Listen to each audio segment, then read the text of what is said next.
So this product, red oil chili bean paste, it's a big reason why Sichuan food is really so synonymous with the color red. Like, this is a mapo tofu that's made with it, and this is a mapo tofu that's made without. The stuff, it's not actually very spicy. It primarily has this really deep fermented bean flavor to it, but it is importantly, incomparably, gorgeously red.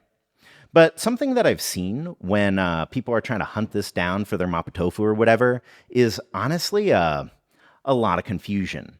Because, like, you don't want this. This one is Cantonese, and it's really a bit more for dipping sauces. You also don't want this. This is Taiwanese, and it's not really the same thing as our red oil chili bean paste. And further confusing everything, even in Sichuan itself, there are two major different varieties of red oil chili bean paste.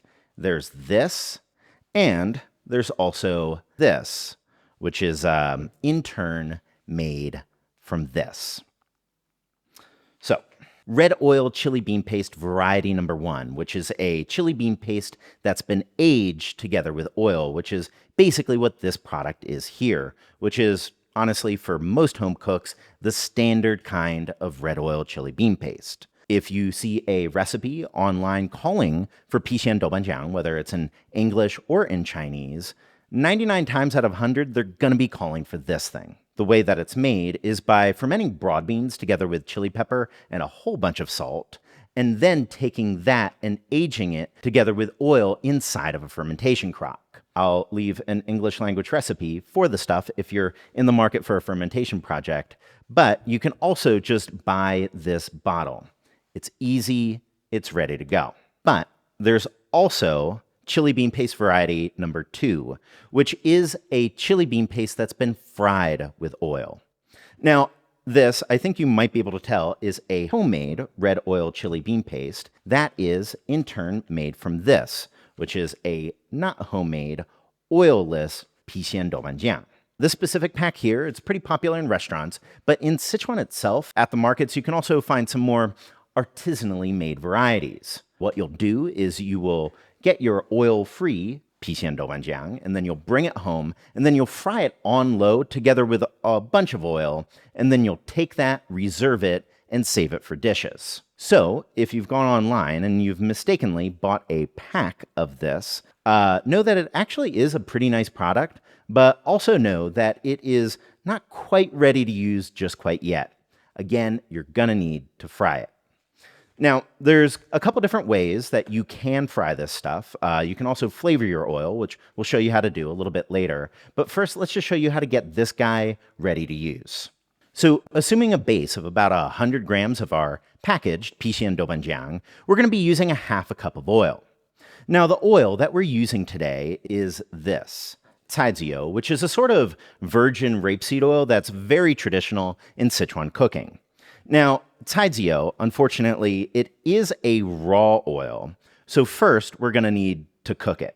Now, to do so, you just toss that into a wok, and over a high flame, you begin to get that up to smoke point. So for this stuff, we're looking for an oil temperature about 230 Celsius. Then we'll swap the flame to low and keep it at around that temperature for 30 to 40 seconds. Then shut off the heat and let the temperature come down.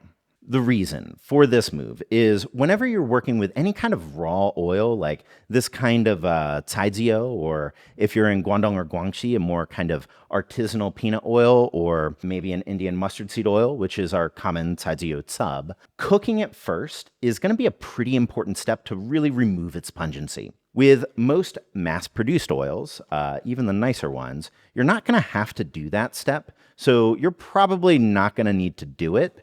But if you're curious what the result is, you could try it on the raw natural oil that's popular in the West, which is, of course, olive. Try the before and after. But anyway, once the oil's cooled down, we can then toss in our pixian doubanjiang.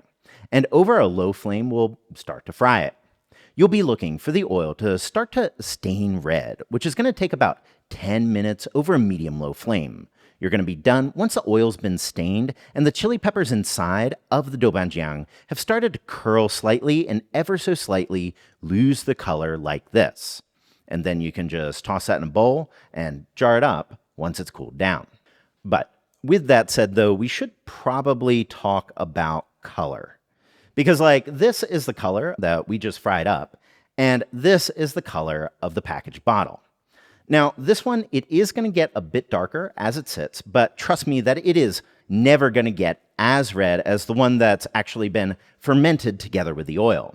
So, functionally, I think for us as cooks, type 2, it'll often have a superior flavor, but then type 1, it's going to end up with a bit of a better color. Now, unless you're making stuff in a restaurant or on YouTube, if you're just cooking for yourself, obviously not everything needs to be super red. But if you find yourself using the pack and you do want to amp up the color a bit, 3 options for you.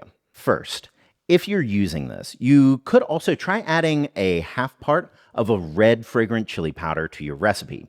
So like if your recipe is calling for something like a tablespoon of Pixian doubanjiang, you could maybe try adding a half tablespoon of a Kashmiri or a gochugaru, shangsalajjiao to your recipe, mixing that in. It's not going to end up being quite as red, but it'll end up kind of splitting the difference. Then option 2 is if you happen to have both this and this, both on hand, you could try going half-half. So you could do like half tablespoon of your homemade one for depth, half tablespoon of the package for color, that kind of thing. And then option 3, you can also fry up your own flavor with a mix of different Pixian doubanjiang. And that really is the benefit of these kinds of packs, is that as a cook, you can really kind of take it and make it your own.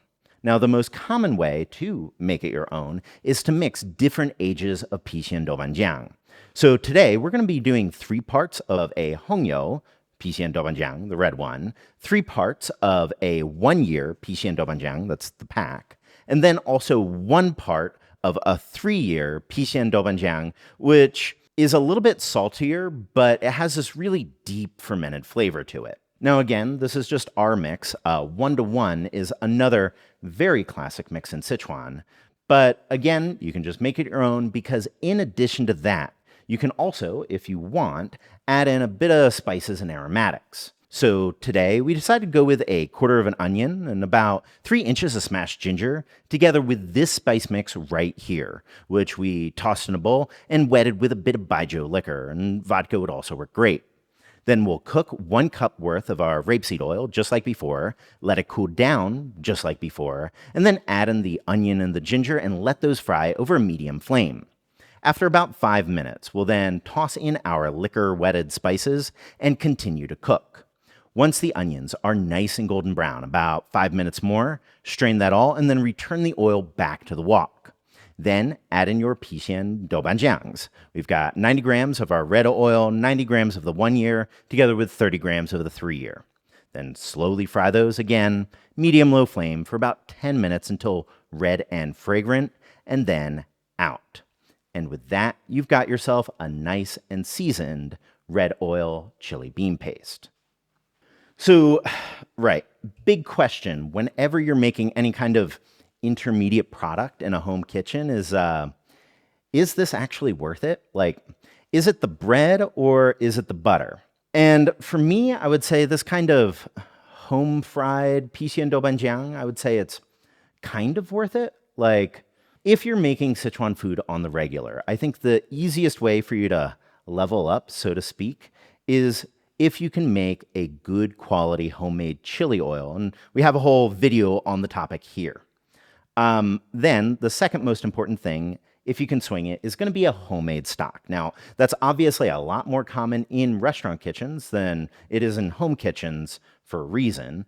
But if you can even whip up a simple pork bone stock, I do think that that's really going to move the needle on your kung pao. And then I would put this one, I think, underneath those two. Like, if you already have a homemade chili oil and you already have homemade stock, and you are frying up a lot of stuff in the home style flavor profile, which we covered a couple weeks ago, but is basically Pixian doubanjiang and not all that much else, I do think that it can be pretty tasty. But I don't think that obligatory. You can also just use this bottle. So yeah, recipe for everything is going to be down in the description box, free as always. And again, huge thank you to everybody that's supporting us on Patreon.